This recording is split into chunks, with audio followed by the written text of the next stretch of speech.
உங்களுடைய இருதயத்துல கர்த்தரை தவிர வேறொரு தெய்வம் இருக்கக்கூடாது. உங்களுடைய வாயில நீங்க பேசும்போது கர்த்தரை தவிர வேறொரு தெய்வத்தை பேசக்கூடாது. உங்களுடைய உதட்டுல உச்சரிக்கும் போது கர்த்தரை தவிர வேறொரு தெய்வத்தை உச்சரிக்க கூடாது. இதை மேல தாண்டி உங்க சரீர அவயங்கள்ல வேறொரு தெய்வத்துடைய நாமத்தை நீங்க தரிச்சிருக்க கூடாது. இதான் கற்பனை. என்ன என்று உனக்கு வேறு தெய்வம் உண்டார்த்தல வேண்டாங்கிற கற்பனை, 2ஆம் கற்பனை. இந்த கற்பனைய யார் ஒரு மனுஷன் பூரணமா நடத்துறாங்களோ, அதுல நிலைச்சு நிக்கிறாங்களோ, அந்த மனுஷன் ஜெபிக்கும் போது என்ன வேணாலும் கிடைக்கும். ஆமென். நான் சொன்னேன், இப்போ ஒரு வார்த்தை சொன்னேன்ல, தூதர்கள் ஆர்ப்பரிக்கும் போது வானத்தில் இருக்கிற இடிகள் எல்லாம் இடிக்குதுன்னு, அந்த மாதிரி எந்த பெரிய விஷயத்தையும் இந்த கற்பனையே கை கொள்ற மனுஷனுக்கு கிடைக்கும் அப்படின்ட்டு இங்க யோவான் சொல்றார். இந்த கற்பனையை எப்படியாவது மனுஷன் கடைபிடிக்கணும், இதை கை கொள்ளணும்னு வேதாகமும் தீர்க்கதரிசிகள் மோசேக்கள் படாத பாடுபடுறாங்க. நான் பைபிள் வாசிக்கும் போது தெரியுது. ஈஸி அல்ல. இப்ப கண்ணீரை விட சொன்னா ஈஸியா கண்ணீரை விட்டுடலாம். ஒரு பாடலை பாட சொன்னா ஈஸியா பாடலை பாடிடலாம். பட் இந்த கற்பனையில கர்த்தரை தவிர வேறொரு தெய்வம் என்னுடைய வாழ்க்கையில என்னுடைய இருதயத்துல இருக்கக்கூடாது அப்படின்னு முடியாத ஒரு விஷயமா இருக்குது. எப்படியாவது கர்த்தரை விட்டு வேறொரு தெய்வத்துக்கிட்ட ஏதோ ஒரு சூழ்நிலை கொண்டு போய் சேர்த்துருது. ஆனா இங்க யோவான் சொல்றாரு, எல்லா விஷயத்திலையும் நீங்க தடை பண்ணி இந்த ஒரு விஷயத்துல கரெக்டா நில்லுங்க, அப்புறமா நீங்க ஜெபம் பண்ணுங்க, பலன் கிடைக்கும் அப்படின்றாரு. நானும் உங்களுக்கு தீர்க்கதரிசியா இருக்கிறனால தான் இந்த வசனத்துல எடுக்கிறேன். இந்த வசனத்துல என்ன எடுக்கிறோம்னா, கர்த்தரை தவிர உங்களுக்கு வேறொரு தெய்வம் வேண்டான்ற.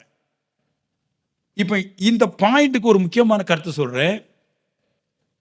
விக்கிர ராஜ்யங்கள், விக்கிர ராஜாக்கள் அழிஞ்சு போன காரியத்தை சொல்ல போறேன். ஏன் இதை சொல்றாங்கன்னா, நம்ம ஊர்ல ஒரு பெரிய பொய், அது புரளி, அது சொல்லுவாங்க. விக்கிரத்தை பார்த்தோ இல்ல வேறொரு தெய்வத்தை பார்த்தோ நம்ம கேட்டா கிடைக்கும் அப்படி சொல்லுவாங்க. ஆனா பைபிளை வாசிக்கும் போது அப்படி ஒரு கருத்தோ அப்படி ஒரு வசனமோ கிடையவே செய்யாது. கர்த்தரை தவிர வேறு எந்த ஒரு நாமத்தையும் வேறு எந்த ஒரு தெய்வத்தையும் நம்ம ஆராதிக்கும் போது நாம கேவலப்படுறோமே, அசிங்கப்படுறோமே, அதை தவிர எந்த ஒரு பலனும் வராது. ஆனா நம்மளுக்கு போதிச்சவங்க எப்படி போதிச்சாங்கன்னா, கிறிஸ்துவ தவிர இல்லைன்னா கர்த்தரை தவிர எதிட்ட கேட்டாலும், ஒரு சில பேர் சொல்லுவாங்க 3ஆம் மணி நேரம் கேட்டா கிடைக்கும், 7ஆம் மணி நேரம் கேட்டா கிடைக்கும். கர்த்தரை தவிர எதிட்ட கேட்டாலும் கிடைக்காது. அழிவும் நாசமும் சொன்ன மிச்சம். அதைத்தான் உங்களுக்கு நீ சொல்ல போறேன் நான், இல்லையா? தேவன் சொல்றாரு, என்ன இந்த வேறு தேவன் உண்டாயிரத்துல வேண்டாம் என்று சொன்னதுக்கு காரணம், வேறு எந்த ஒரு தெய்வத்தை நீங்கள் ஆராதிச்சாலும் நீங்கள் அசிங்கப்படுவதை தவறாமல் வேற ஒண்ணு உங்களுக்கு கிடைக்கவே செய்யாது. அதுதான் கட்ட போறேன் முதல்ல. அப்புறமா ஜெபத்தை பற்றி பேசுறேன். ஜெபம் எப்படி பண்ணணும். முதல் காரியம், ராஜாக்களுடைய புஸ்தகம், இல்லையா? முதல் ராஜா யாருன்னு கேட்டீங்கன்னா, இஸ்ரவேலுடைய முதல் ராஜா சவுல். அந்த ராஜால இருந்து எப்படி இந்த ராஜாக்கள் எல்லாம் விக்கிரத்தை நேசிச்சு விக்கிரத்து பக்கத்துல போய் எப்படி ராஜாக்கள் விழுந்து போனாங்க, பெரிய பெரிய ராஜ்யங்கள் விக்கிரத்தினால எப்படி விழுந்து போச்சு, அந்நிய தேவனால எப்படி விழுந்து போச்சுங்கிறதா இங்க சொல்லுது. முதல் ராஜா சவுல். அங்க ஒரு தீர்க்கதரிசி இருக்கிறார், சாமுவேல். சாமுவேல் பே சவுல்ட்ட சொல்றாரு, அமிலேக்கருடன் நீங்க யுத்தத்துக்கு போகணும். நல்லா கேட்கணும் பிரசங்கம். அமிலேக்கருடன் நீங்க யுத்தத்துக்கு போங்கன்றார். அப்போ சவுல் சொல்றாரு, சரி நான் போறேன், யுத்தத்துக்கு போறேன்னு சொல்லிட்டு போறாரு. போகும்போது தெய்வம் சாமுவேலை கொண்டு ஒரு கற்பனை கொடுக்குது. என்ன கற்பனைன்னா, நீ அங்க போய் ராஜாவை ஆகாக், அங்க இருக்கிற ஆடு மாடு கோழி கழுதை ஆண் பிள்ளைங்க பெண் பிள்ளைங்க அழகானவங்க சிறியவங்க பணக்காரங்க எல்லாரும் கொண்டு போடன்றார். இவனு சரின்னு சொல்லிட்டு போறான். போகும்போது யுத்தத்துல ஜெயிச்சிடறான், ராஜாவை உயிரோட பிடிச்சிடறான். ஆனா கர்த்தர் சொன்னாரு அவனை கொல்லணும்னாரு, ஆனா உயிரோடு பிடிச்சிட்டாரு. ஆடு மாடு எல்லாவற்றையும் கொல்லணும்னாரு, உயிரோடு பிடிச்சிட்டான். முதல் தரம் 2ஆவது தரம் பிடிச்சிட்டான். நோய்பட்டதெல்லாம் வெட்டிட்டு வந்தான்.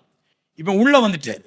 உள்ள வரும்போது சாமுவேல்ட்ட கர்த்தர் சொல்றாரு, சவுல ராஜாவாகிறதுக்காக நான் மனஸ்தாபப்படுறேன் நானு அப்படின்னாரு. அப்ப சாமுவேல் கேட்கிற, ஏன் கர்த்தாவே அப்படின்னு. அப்ப அவர் சொல்றாரு, என் கட்டளைய அவன் நிராகரிச்சிட்டான், ஒதுக்கிட்டான்.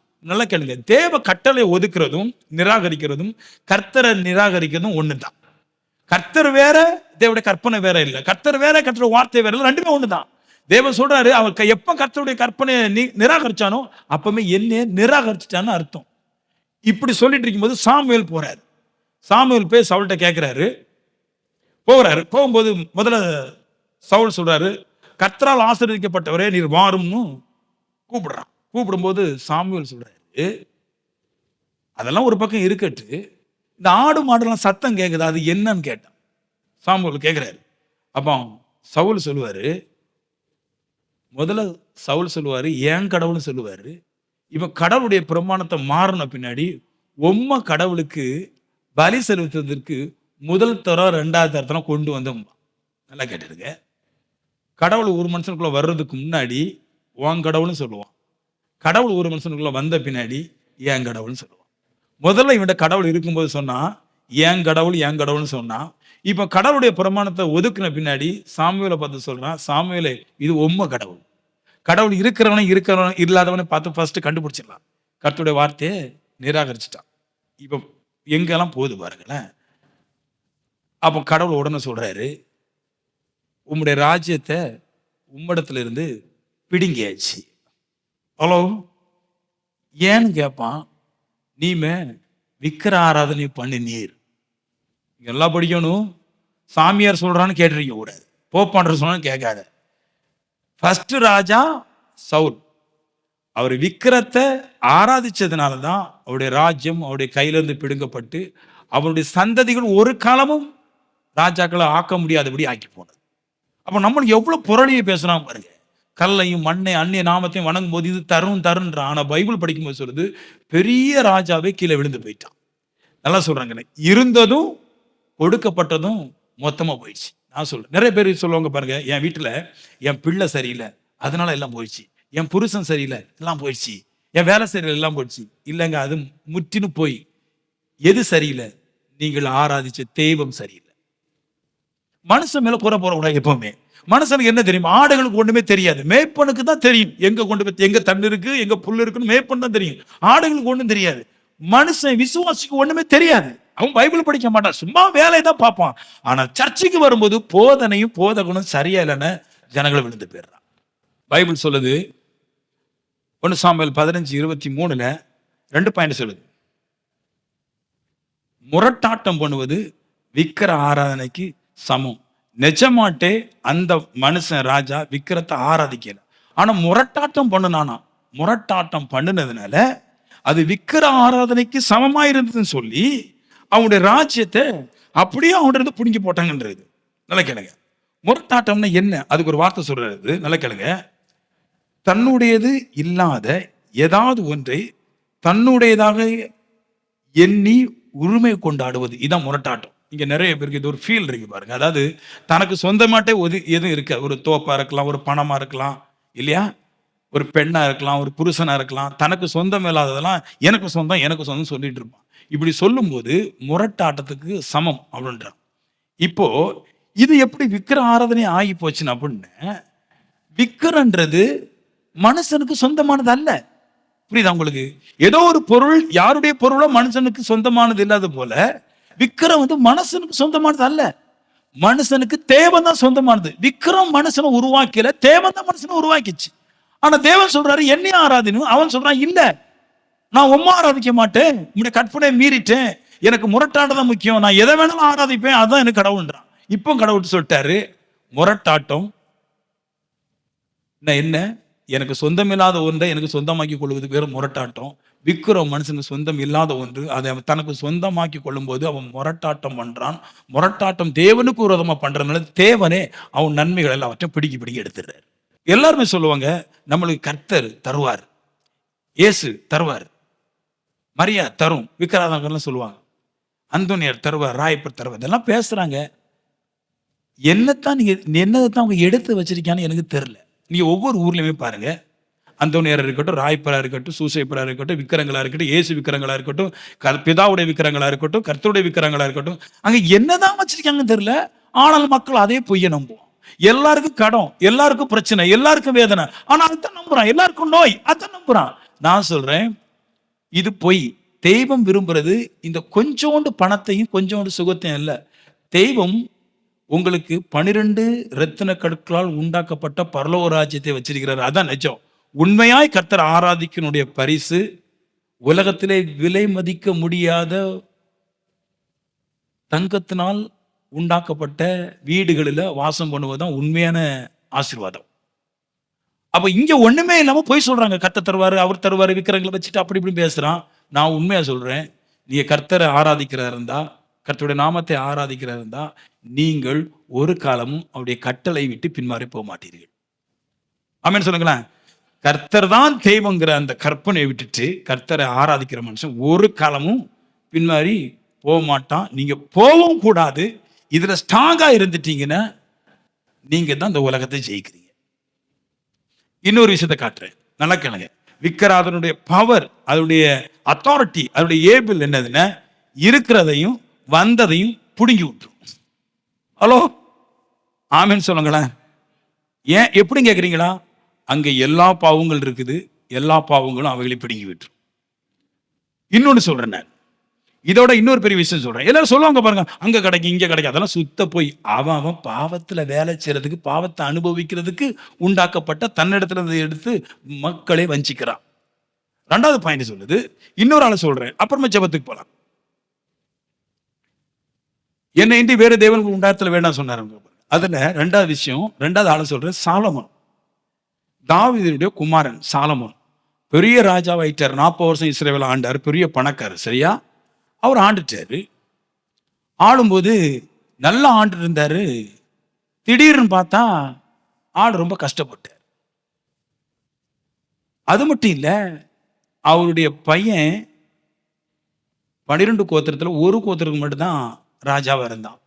11 கோத்திரத்தை அவனுடைய வேலைக்காருடைய பையன் யெரொபெயாம்ங்கிறவன் ஆளா போயிட்டான். ஒரு ராஜா தன்னுடைய வேலைக்காரண்ட எல்லாவற்றையும் விட்டுட்டு போற அளவுக்கு இப்படி ஒரு கேவலமான ஒரு வாழ்க்கை நான் எங்கேயுமே பார்த்து கிடையாது. 1 ராஜாக்கள் புத்தகம் 11ஆம் அதிகாரத்துல அவனை வருது. சாலமோனு எகிப்தியருடைய அந்த ராஜாவுடைய பெண்ணின் மேல ஆசை வச்சது மட்டுமல்லாமல், அதுக்கு பின்னாடி மோபாபியர் ஸ்திரீ, அம்மோனிய ஸ்திரீ, யோதோமிய ஸ்திரீ, சீதோனிய ஸ்திரீ, ஏத்திய ஸ்திரீ, அவர்கள் மேல ஆசை வைத்து அவர்களோட ஐக்கியமா இருந்தான். அப்படியே சொல்லுது 1 ராஜாக்கள் 11:5, சாலமன் சீதோனிய தேவியாகிய அஸ்தரோத்திற்கும் அம்மோனியரின் அருவருப்பாகிய மில்கோயும் பின்பற்றினான். அம்மோனிய புத்திரரின் அருவருப்பாகிய மோலோவுக்கும் மோபாவின் தேவனாகிய காமோசுக்கும் மேடையில் கட்டி தூபம் கட்டினான். இவன் அப்படியே சரிஞ்சு போனான் பாருங்க. எப்படி சரிஞ்சான் பாருங்க, அந்த விக்கிரம் எப்படி கொண்டு போச்சுன்னு பாருங்க. விக்கிரத்தை ஆராதிச்சுட்டு இருந்த அந்த பெண்கள் எல்லாரையும் கெட்டினான். கெட்ட எப்படி ஆச்சுன்னா, ஒவ்வொரு பெண்ணையும் கெட்ட அப்படியே அவனுடைய ஸ்ட்ரென்த் குறைஞ்சு கடைசியில பார்த்தா அவன் செத்த பின்னாடி அவன் சந்ததி, அவன் பேர் ரெகொபெயாம், அவன் அந்த ஊரை ஆளுகை செய்ய முடியாம ஊரை விட்டு ஒதுக்கப்பட்டு துரத்தப்பட்டான். இதான் விக்கிரத்துடைய பெரிய சக்தி. ஆனா அதுக்கு முன்னாடி மனுஷன் நிக்கிறான். ஆனா அதை போதிச்சு விட்டாங்க, இதான் கடவுள், இதான் தரும். இதுக்கு மேல இல்ல. நேபுகாத்நேச்சார்ங்கிற ராஜா பாபிலோன் தேசத்தை ஆண்டுட்டு உடனே அவர் சொல்லுது, ஆடு தின்றத பண்ணி தின்றத திங்கிறதுக்கு போயிட்டான்றது. பெரிய ராஜா விக்கிரத்தை ஆராதிச்சனால அவனுடைய பிள்ளை பெல்சாத்சார்னு வருது, அவனும் விக்கிரத்தை ஆராதிச்சுட்டு அப்படியே செத்து போனான்றது. யெரொபெயாம்ங்கிற ஒரு மனுஷனை சொன்னேன், அந்த மனுஷன் விக்கிரத்தை உண்டு பண்ணிட்டு அவன் பிள்ளைய சாக கொடுத்தான். அவன் ராஜ்யம் போச்சு. விக்கிர ராஜாக்களும் விக்கிர ராஜ்யங்களும் உடஞ்சி இல்லாமல் போயிட்டு. அதுதான் தானியேல் புத்தகத்துல சொல்றாரு, 7 ராஜ்யங்கள் உலகத்தை ஆண்டுச்சு, 8வது ராஜ்யம் ஒண்ணு வந்துச்சு, அது இடிச்ச பின்னாடி இந்த 7 ராஜ்யங்கள் இல்லாமல் போயிட்டு இருந்தது. கல், மண், வெள்ளி, பொண்ணு இதெல்லாம் வச்சு விக்கிரத்தை உண்டாக்குற ராஜ்யம் இல்லாமல் போயிட்டு இருந்தாரு. பரலோக ராஜ்யம் மட்டும்தான் நிலைச்சு நிக்குது. அந்த ராஜ்யம் மட்டும்தான் ஒரு மனுஷனுக்கு ஐஸ்வர்யத்தையும் பொண்ணையும் செல்வாக்கையும் கொடுக்குதுன்றார். அதனால சொல்றேன், என்ன 2 பேர் தேவை வேண்டாம். அது காலி பண்ணுமே அல்லாமல் அது நம்மள நல்லவன் ஆக்காது. சாலமோன் தேவன் அப்படியே ஆலயத்துல இறங்கி நின்னது, ஆலயத்தை நிரப்புனது, அபிஷேகத்தை எல்லாத்தையும் பார்த்தான், நல்லா இருந்தான். என்னைக்கு விக்கிர ஸ்திரீகளை கெட்டினானோ, வேதம் சொல்லுது, இந்த விக்கிர ஸ்திரீகள் அவருடைய தேவத்தை வணங்க செய்வதற்கு நம்முடைய இருதயத்தை வழுக பண்ணுவார். எப்படி வேணாலும் கூப்பிடுவாங்க. ஏன்னு தெரியுமா?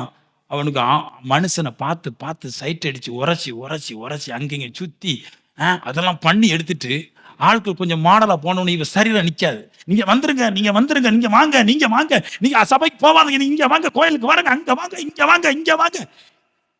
உண்மையா சொல்றேன், அந்த பொண்ணுங்க வீட்டுல என்னைக்காவது 1 மணி நேரம் ஜெபிச்சிருக்கிறாளா? ஆனா இங்க வாங்க, இங்க கூப்பிடுறானா?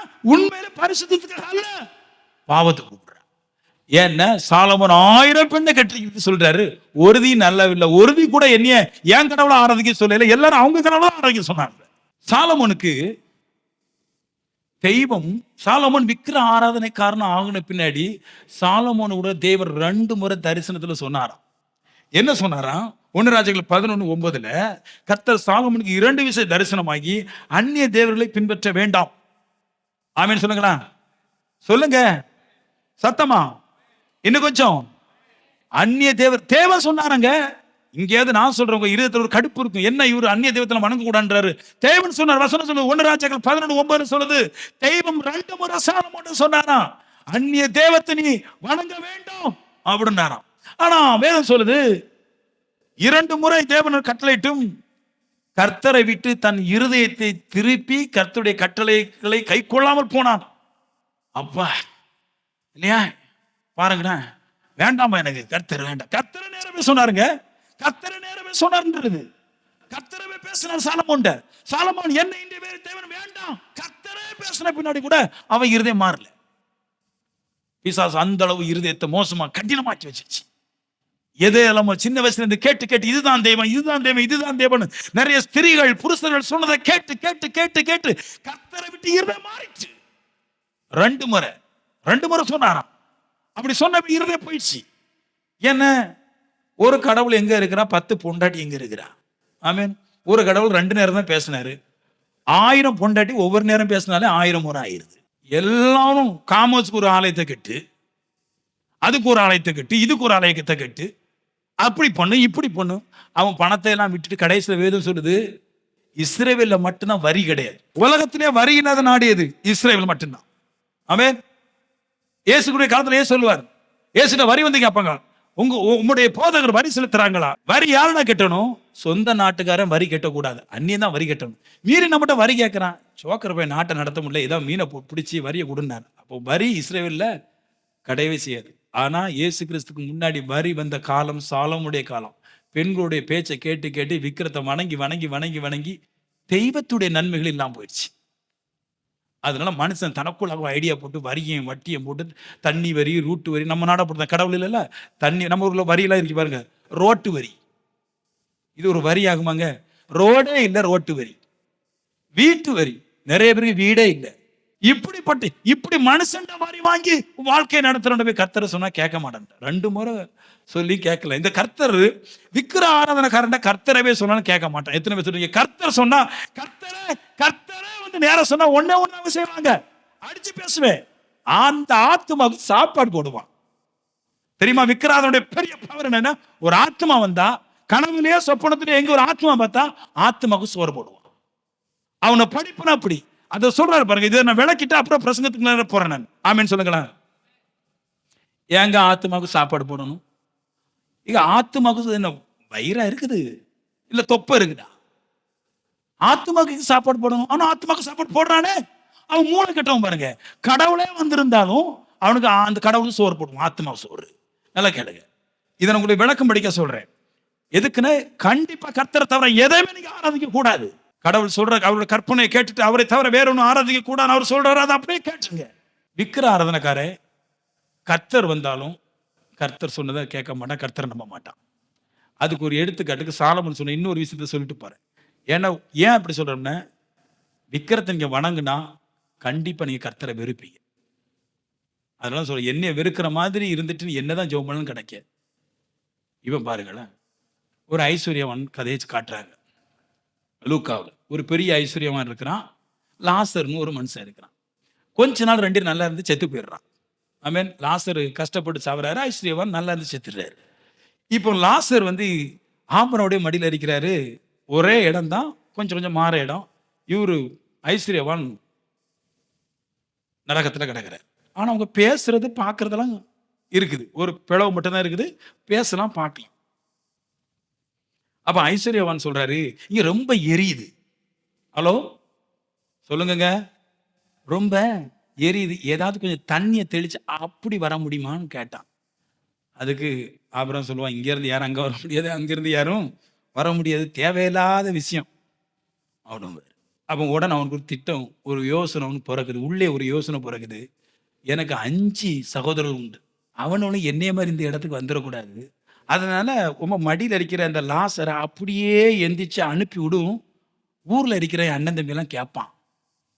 அப்பா அப்புறம் சொல்லுவாரு, மரித்தோர்லேருந்து ஒருத்தன் எந்திரிச்சு போய் அவன்கிட்ட சொன்னாலும் மரியாவை தவிர எதுவும் கடவுள்னு சொல்ல மாட்டான். எவன்கிட்ட போய் கர்த்தர் தான் தேவை சொன்னா, நீங்க ஊர்ல போய் சொல்லி பாருங்க, எங்க உங்க சாமியாட்ட போய் சொல்லுங்க, உங்க போப்படுற சொல்லுங்க, கர்த்தர் தவிர யாரும் தேவை இல்லைன்னு. ஊர்ல இருந்து உங்களை அந்த அரசாங்கம் தான் வரி விதிக்கும்னா இந்த ஆளு வரி வாங்க மாட்டான், விட்டுருவான். உங்க ஊரை விட்டு நான் கட் பண்றோம், இப்படி நம்ம மரியாதை ஏத்துட்டாரு. அப்படி இயேசுவே வந்து சொன்ன பின்னாடியும் இயேசு அடிச்சாங்க தெரியுமா? நானும் பிதாவும் ஒன்றா இருக்கிறேன்னு சொன்ன உடனே அடிச்சு கலதி போட்டான். நானும் பிதாவை தான் கடவுள், வேற யாரும் கடவுள் இல்லை. என்ன அர்த்தம்? நானும் பிதாவும் ஒன்றா இருக்கிறேன்னு அர்த்தம். வேற யாரும் கடவுள், நானும் பிதாவை தான் கடவுள். என்னை பெற்றவங்களாம் கடவுள் கிடையாது, என்னை வளர்த்தவனும் கடவுள் கிடையாது, நானும் பிதாவை தான் கடவுள்னாரு. உடனே பிடிச்சி அடிச்சு போட்டான். இதான் மனுஷன். கடவுளை வந்து சொன்னாலும் தான் கடவுளை கல்லறிச்சு கொள்வாங்களே தவிர, மீறி போனா ஏசுநாதர் பார்த்தேன், அவருக்கு சோறு போடணும், ஒரு 10 கிளைமரில் கூப்பிட்டு கடைசியில் சோறு கொடுத்து முட்டி கொடுத்து கடைசியில் குடியும் பிராண்டியும் வாங்கி கொடுத்து சுருட்டையும் கொடுத்து அப்படியே மறுவாரம் அவனு சாவடிச்சிருவாங்க. இல்லையா? இதான் நான் கேளுங்க. அப்ப நான் சொல்றேன், 2 இடத்துல காமிக்குது. சாலமோனுக்கும் தேவன் நேர போய் சொன்ன பின்னாடி விக்கிராராதனக்காரன் கர்த்தரை ஏற்றுக்கொள்ளல. தீர்க்கதரிசிகளும் மோசேக்களும் பூமியில இருந்து அவருடைய கட்டளையை கை கொள்ளுங்கன்னு சொன்ன பின்னாடியும் யாரும் அதை கேட்டுக்கொள்ளல என்றார். ஆபிரகாம் சொல்றாரு, மரித்தோர்ல இருந்து ஒருவர் எழுந்து போய் சொன்னாலும் கேட்க மாட்டாங்க. ஏன் அதை சொன்னாருன்னா, இயேசு கிறிஸ்து மரிச்சு அடக்கம் பண்ணப்பட்டு உயிரோடு கூட எந்திரிச்சிட்டு நான் தான் கடவுள்னு சொல்றாரு. அவரை யாரும் கேட்கறது கிடையாது. சொன்னாரா இல்லையா?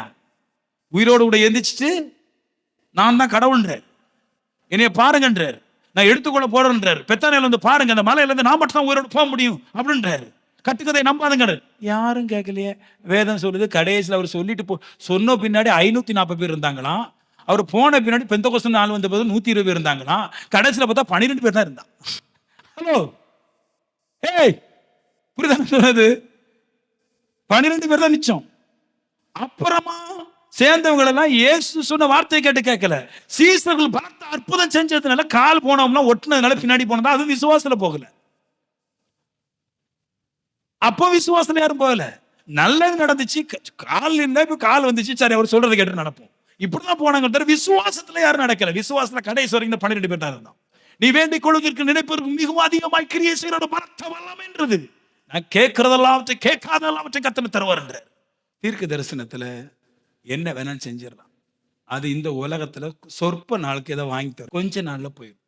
ஆனா உங்க ஆத்மா நித்திய ஜீவனுக்கு போகணும்னு கர்த்தரை தவிர யாரும் உங்களை அங்க கொண்டு போக முடியாது. அந்த ஒரு கர்த்தரை மட்டும்தான் உங்க ஹார்ட்லையும் உங்க மாம்சத்திலையும் தரித்து கொள்ள வேண்டும். கடவுள் என்னதுங்க? கடவுள்ல மறுபடி சொல்றேன், எல்லாவற்றையும் சிருஷ்டித்தவர்.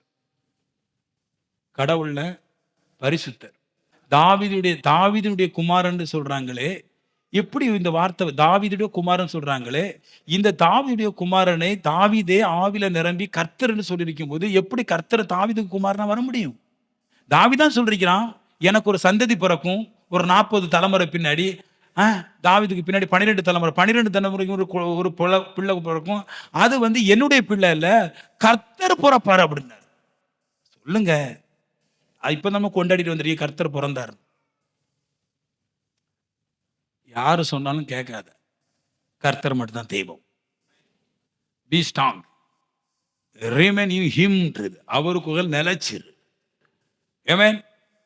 நான் சொல்லுவேன், இந்த கட்டை குலைக்கிறது ஒண்ணு பாவம், இன்னொன்னு வறுமை.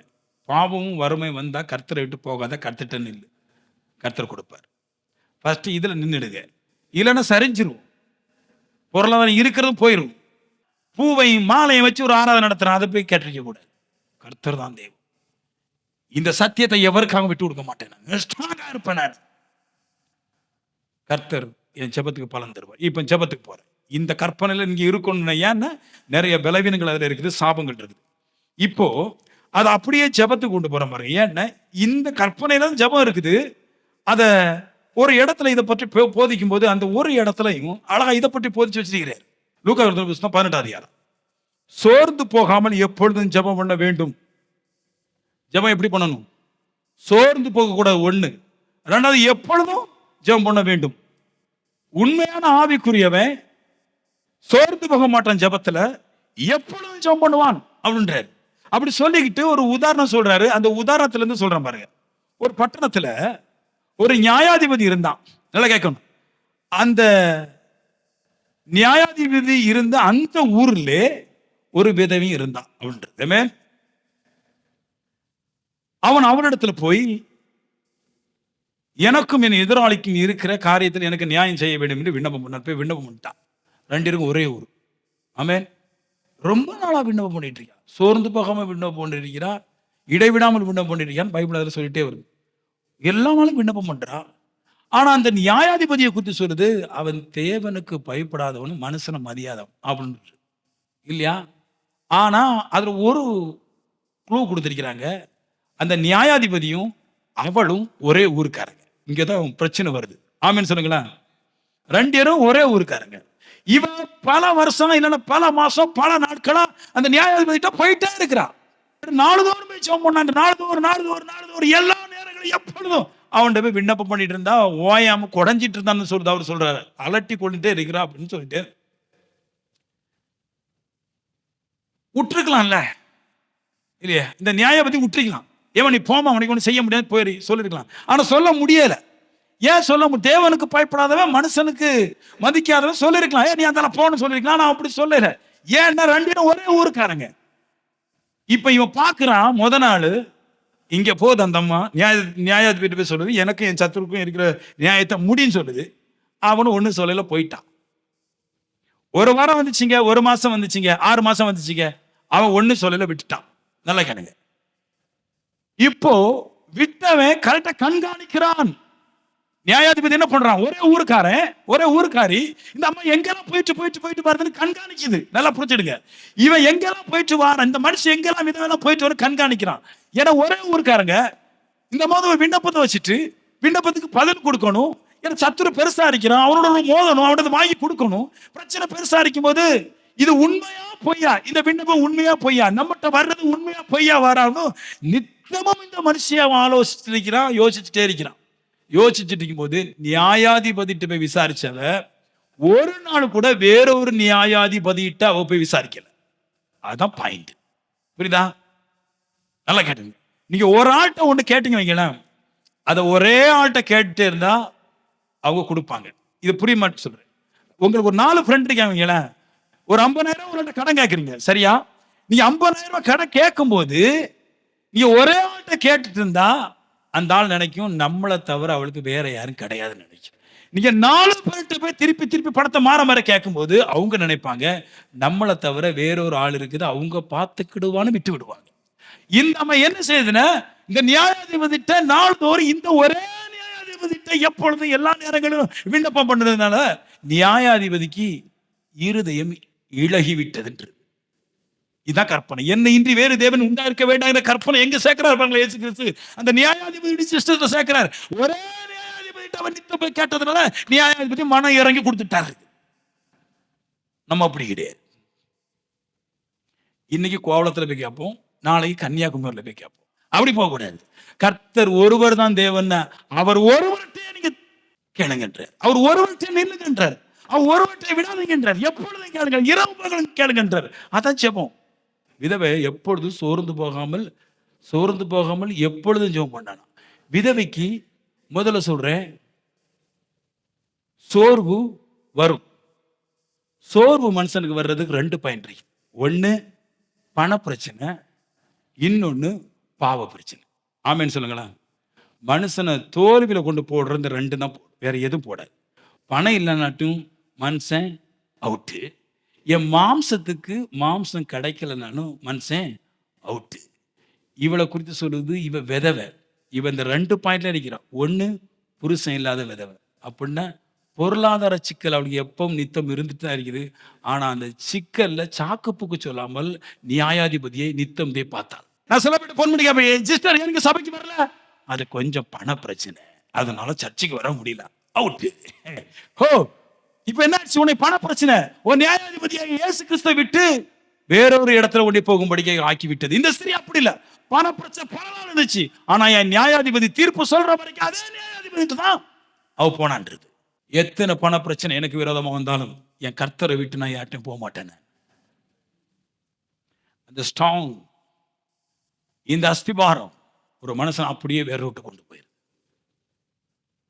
நான் போக மாட்டேன், நான் ஒரு காலம் போக மாட்டேன். நல்லா கேளுங்க. அந்த ஸ்திரீ விதவை, அவளுக்கு யாருமே பொருளாதாரத்துக்கு உதவி செய்ய ஆள் இல்லை. ஆனா உங்களுக்கு கணவன், மனைவி, பிள்ளைங்கள் இருக்கு.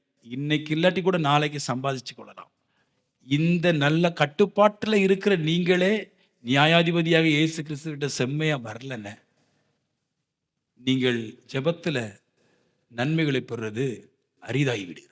விதவைக்கு இன்னொரு பிரச்சனை இருக்கு, மாம்ச பிரச்சனை இருக்கு. விதவை குறித்து பைபிள் சொல்லுது, வாலிப விதவைகளை சேர்த்து கொள்ளாதிருப்பீர்களாக. விதவைகளை வீட்டுக்குள்ள ஏத்தாதையா, பாட்டிமார்களை வேணா ஏத்துக்க அப்படின்னு சொல்லுது. விதவைகளை ஏற்றக்கூடாது சொல்லுது. ஏன்னா சரீரத்துல உபத்திரப்படுறாங்க, வேதனைப்படுறாங்க. ஸ்திரீ சரீரத்துல பல வருஷங்களா உபத்திரம் இருந்த பின்னாடி கூட சரீரத்தில் இருக்கிற பாவத்தை கட்டுப்படுத்திக்கிட்டு கர்த்தர்ட்ட நியாயாதிபதிகிட்ட போனாங்க. நான் சொல்லுவேன், பண பிரச்சனையும் பாவ பிரச்சனையும் சோர்வை கொண்டு வரும். இவ்வளோ இந்த ரெண்டு பிரச்சனை குப்பை மாதிரி நினைச்சு சோர்வு இல்லாமல் கர்த்தர்ட்ட ஜெபம் பண்ணா பலனை கொடுத்தாரு. நீங்க கேட்கலாம், தேவத்துக்கு பயப்படாதவே, மனுஷனுக்கு மதிக்காதவே எப்படியா கொடுத்தான்? ஏன்னா அவனுக்கு தெரியும் அவன் ஒரு மனுஷன். அந்த மனுஷன் கிரகிக்கிறான், நம்மளால் அவர் நியாயாதிபதி இல்லை ராஜா வச்சுக்கணும், நம்மளே ஒரு மாசத்துக்கு ஒரு கல்யாணம் கட்டுறோம். இந்த விதவை இத்தனை வருஷம் புருஷன் இல்லாம நித்தமும் நம்ம வீட்டுல வந்து கிடக்குறா, மாம்ச வாழ்க்கையை பார்க்க மாட்டேன்னு சொல்றா. இப்படி ஒரு ஸ்திதிக்கு நம்ம இறக்கம் செய்யலைன்னா நம்ம இன்னொரு மனுஷன் இறங்கி கொடுத்துட்டான். நான் சொல்லுவேன், கர்த்தர் எப்படி தெரியுமா தருவாரு? உங்க ஜெபத்தை மட்டும் பார்க்கறது இல்ல, அந்த ஜெபத்துக்கு பின்னாடி இருக்கிற வாழ்க்கைன்னு ஒன்று இருக்குது. அந்த வாழ்க்கையை, மாம்ச வாழ்க்கையை, பாவ வாழ்க்கையை கட்டுக்குள்ள வச்சுக்கிட்டு கர்த்தர்ட்ட கேட்டா கர்த்தர் கொடுத்துறாரு. ஜெபம் தக்கர பக்கரம் பண்ணக்கூடாது. இந்த மாம்ச வாழ்க்கையை கட்டுப்படுத்தவனுக்கு தெரியணும்.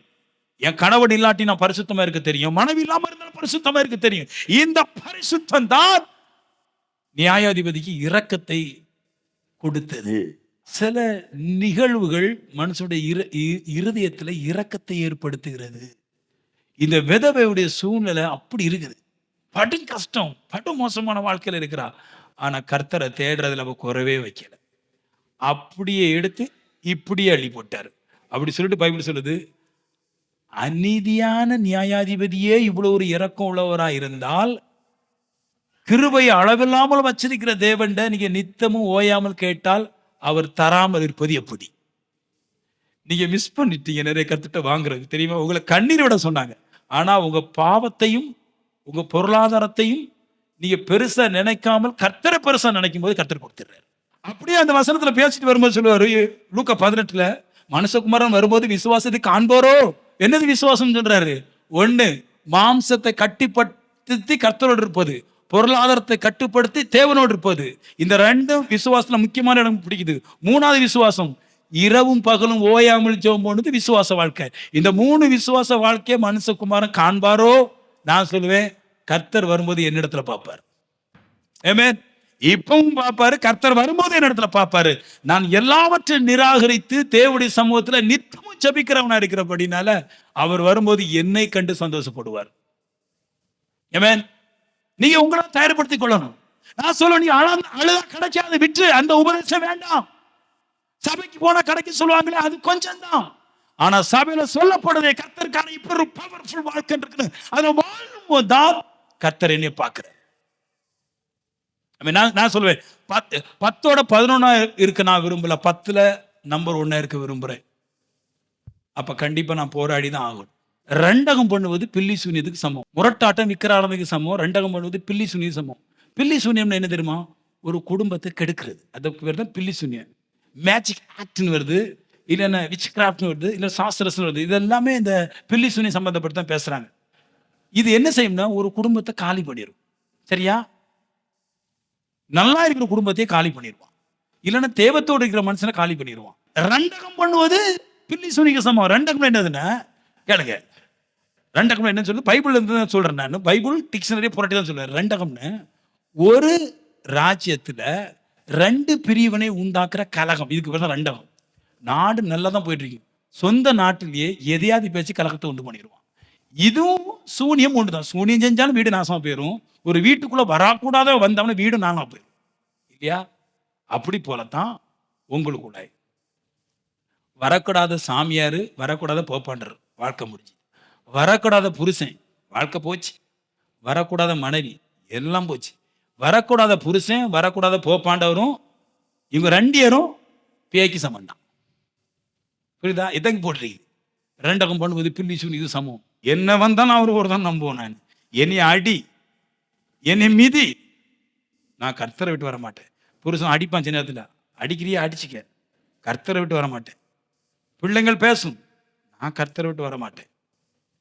உலகம் பேசும், ஊர் பேசும், என் நிமித்தமாய் உலகத்தாரால் பகைக்கப்படுவீர்கள், பட்டுட்டு போறேன், கர்த்தரை விட்டு நான் வர மாட்டேன்.